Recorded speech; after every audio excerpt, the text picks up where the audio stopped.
Olá pessoal, meu nome é Leandro, estamos de volta hoje com muita alegria trazendo um daqueles que com certeza é um dos meus 5 principais livros, meus 5 preferidos livros. Estou falando de Francisco de Assis, obra pelo espírito Miramês, através do médium João Nunes Maia. E este livro, ele nos remete a um pouco mais do que foi a vida do Mestre Jesus e principalmente de como ele se preparou para vir à Terra. Neste caso, se preparar é se reduzir, tá? Diminuir a sua condição energética ao ponto de poder viver no planeta sem queimar todo esse planeta. Porque ele, como um espírito perfeito que o é, se aproxima muito, na nossa pequena visão, do que é o Sol, tá? Vamos imaginar assim, o que é Jesus? Imagina um Sol elevado à milésima potência. Isso poderia ser algo próximo do que podemos ter uma ideia do que seria Jesus. E nesse livro em especial, ele nos começa trazendo um dos espíritos que acredito eu, pelo que nós temos de informações, um dos principais missionários e auxiliares do Divino Mestre Jesus, começando pela encarnação em que ele vestiu-se como João Evangelista. E aqui foca muito em sua passagem na ilha de Patmos, que é o fim de sua encarnação, onde ele escreveu todo o Apocalipse, e ele tinha lá uma relação enorme com o Divino Mestre Jesus, que nunca o abandonou, nunca o desamparou, tá? E ao encontro da natureza, ao encontro dos animais, aos quais lhe ouviam, aos quais ele lhes falava, lhes pronunciava e lhes ensinava diariamente, ele pôde nos trazer o tão rico Apocalipse.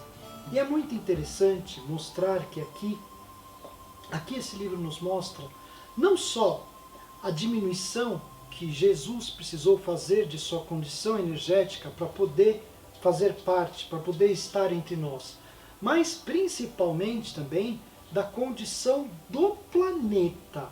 O planeta precisou, imaginem vocês, evoluir um pouquinho durante um pequeno espaço de tempo para poder comportar a presença do Mestre Supremo, do Criador desse planeta, nosso Divino Mestre Jesus. Então imaginem vocês, aí vocês vão dizer, poxa vida, quer dizer que quando Jesus estava aqui, o planeta estava melhor? Sim.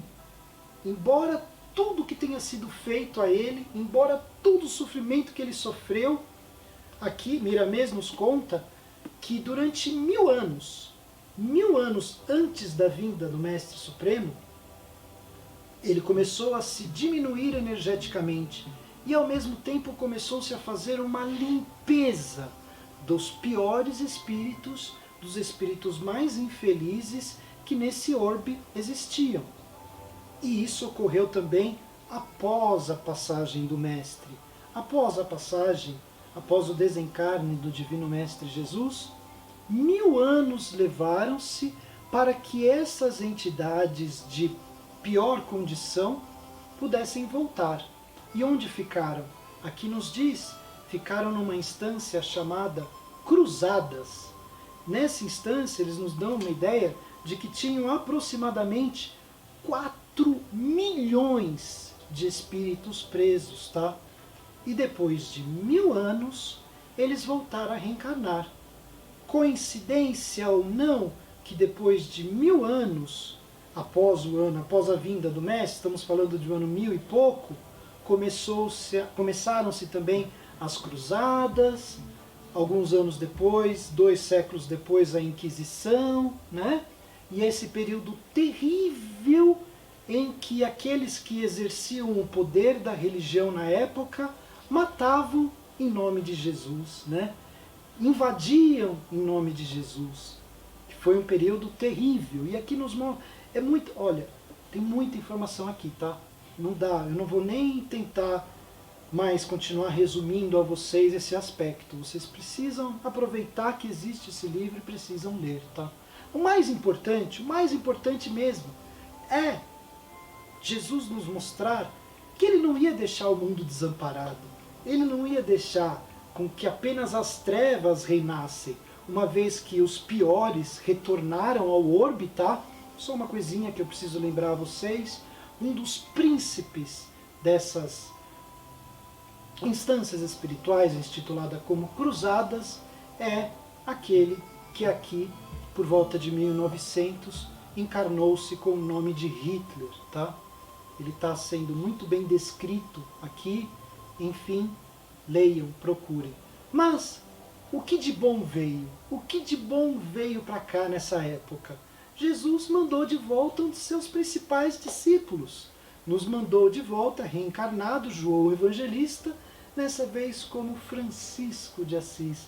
E ele não veio sozinho não, aqui nos diz que junto com ele vieram mais pelo menos 200 espíritos de um nível muito evoluído, tá? Entre eles Clara, minha querida psicóloga espiritual, entre eles Antônio de Pádua, vocês devem conhecer, ele se tornou um santo, né? Tal qual São Francisco de Assis, como nós o chamamos. Mas enfim, conhecer, poder ter... A biografia de Francisco de Assis, ela é conhecida, o fato dele ter ido visitar o Papa, de o Papa ter sentido, o Papa que na época era sim um representante que não conseguia exercer o cristianismo, era um representante que mandava matar, ele na época era o responsável pela Quinta Cruzada, ele obrigou que crianças e que mulheres fossem pegar espadas para tentar invadir a terra chamada Terra Sagrada, né? Enfim, leiam aqui, tem mais informações. Mas nos veio até esse Papa, que tinha os olhos blindados para o cristianismo, foi tocado pelo amor supremo e magnânimo desse ser diferenciado que foi Francisco de Assis, tá? E aqui nesse livro é muito interessante. Aqui nós vamos ter, todos isso vocês sabem, né? Criou-se os franciscanos, os frades franciscanos, né? Um grande pedaço do livro, quase 100 páginas desse livro, o livro tem pouco mais de 400, imagina, quase 100 páginas, é dedicado a perguntas que esses freis franciscanos faziam a Francisco de Assis. E eu, né, claro, tem a que eu prefiro, tem a que eu gosto mais, né? Sempre que eu penso em Francisco de Assis, a primeira coisa que vem à minha mente é o perdão. Então eu vou pedir a licença para ler para vocês só um pedacinho, não vou ler tudo não, só um pedacinho do que o nosso querido Francisco de Assis fala sobre o perdão, tá? A pergunta feita a ele foi assim: Irmão Francisco, seria bom para todos nós se soubéssemos algo mais sobre o perdão. Aí eu vou ler um pouquinho só do que ele responde, vou ler 2 parágrafos só. Falar sobre o perdão muito nos agrada. Ele abre as portas da verdadeira felicidade e faz com que o nosso coração se sinta livre da opressão da consciência. É tão divino que nos dá condições de esquecer as ofensas, favorecendo-nos ambiente para refazer amizades. Quem já entende que deve perdoar, está compreendendo que existe o bem-estar espiritual. Quem já gosta de perdoar, é aluno na escola da caridade consigo mesmo. E quem perdoa por amor às criaturas que ofendem, já se libertou das contingências do mundo e alcançou o bem universal, alimentando-se no grande suprimento de Deus. Pessoal, o que eu li para vocês aqui tem só umas 10 linhas. Imagine isso multiplicado por uma página inteira, multiplicado por mais de 400 páginas. É isso. Isso é esse livro, tá? Recomendo mesmo. Quem ama Jesus, quem ama a doutrina, quem ama a condição de crescer, de aprender e de evoluir, tem que ler essa obra, tá? Um ponto especial que não está escrito aqui, aí vem de mim, tá? Depois de ler esse livro aqui, eu passei a pensar desta forma, tá? Entre Francisco de Assis E Jesus não tinha intermediário. Não tem intermediário, tá? Entre Francisco de Assis, esse ser quase perfeito, e o Divino Mestre Jesus, não há quem intermedie. Ele tinha contato direto. Ele apenas aqui nos mostra, ele fechava os olhos, buscava interiorizar-se, receber a orientação do Mestre Jesus, e a orientação vinha. Ele curava, ele alimentava, ele fazia tudo que podia fazer em nome do Divino Mestre Jesus. Leiam, pessoal, vale a pena. Fiquem com Deus, por hoje é só, e até o próximo vídeo.